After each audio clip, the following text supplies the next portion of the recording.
गौतम बुद्ध नगर में कुलेसरा, सुतियाना, लखनऊ इन गांव के अंदर में 14 कॉलोनियाँ, लेकिन इस डूब क्षेत्र के अंदर में करीबन 150 से ज़्यादा कॉलोनियाँ हैं। हैबतपुर में आप चले जाइए, दुर्गा इनक्लेव है, चोटपुर छिजारसी चले जाइए, आपका सोरखा चले जाइए, बिसरक चले जाइए, ऐसे हजारों कॉलोनियाँ, मतलब हजारों जो घरों हैं, लाखों की तादाद में, उनके यहाँ पे आज तक कोई बुनियादी सुविधा नहीं मिल पा रही है। इसका जिम्मेदार कौन है?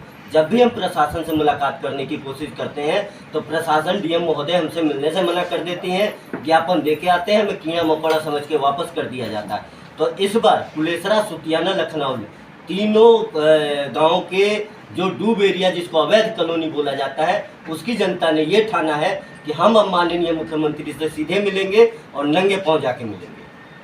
जो आप माननीय मुख्यमंत्री जी से मिलने की बात कह रहे हैं, क्या उससे पहले आपने यहाँ पे आधिकारिक तौर पे अधिकारियों से कंप्लेंट करी है, बात करने की कोशिश करी है? किस किस से आपने बात करने की कोशिश करी और क्या जवाब मिला उनकी तरफ से? हमने अभी जो है माननीय डीएम महोदय जो अपने मनीष सर थे, जो डीएम साहब जिलाधिकारी महोदय थे, उनसे मिले थे और उनको हमने पहला ज्ञापन करीबन 1 साल पहले दिया था, अपना एक लेटर। उन्होंने उस पत्र में ये बोला था कि हम आपकी समस्या का समाधान 15 से 20 दिन के अंदर करा देंगे, मगर कुछ नहीं हुआ। हरदम उन्होंने फिर हमारा एनपीसीएल को बोला कि आप इनका सर्वे कराइए फटाफट। उस टाइम में यहाँ पे पाठक जी, सुबोध त्यागी जी, सारनाथ गांगुली जी वगैरह वगैरह बहुत आए और इन लोगों ने यहाँ पे सर्वे भी किया, लेकिन आज तक उसका कोई निदान नहीं हुआ।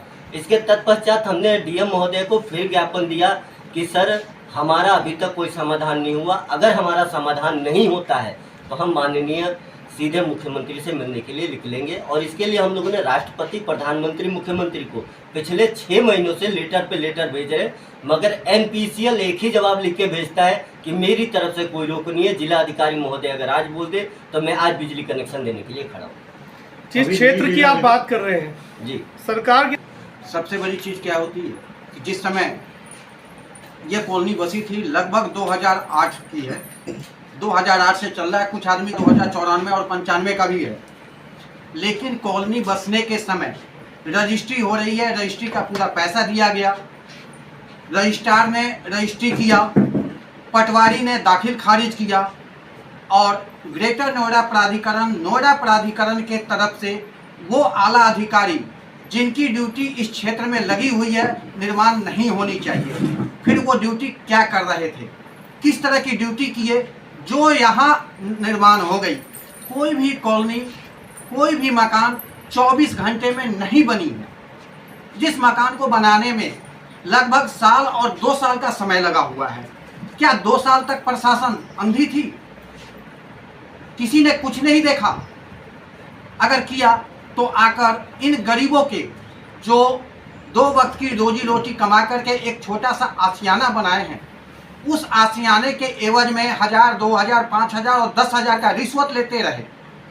और आज जब बारी आती है तो कहते हैं ये अवैध कॉलोनी है और इसे तोड़ने के लिए बुलडोजर पे बुलडोजर एक्शन शुरू हो जाता है। आज का भी बता रहे हैं, पुस्तापार कॉलोनी में भी बुलडोजर भी आई थी, स्थानीय निवासियों की सक्रियता के कारण वो वापस गई। लेकिन कब तक भय के माहौल में आम निवासी जिएंगे? इसका कसूरवार है तो है कौन? अब आप लोग क्या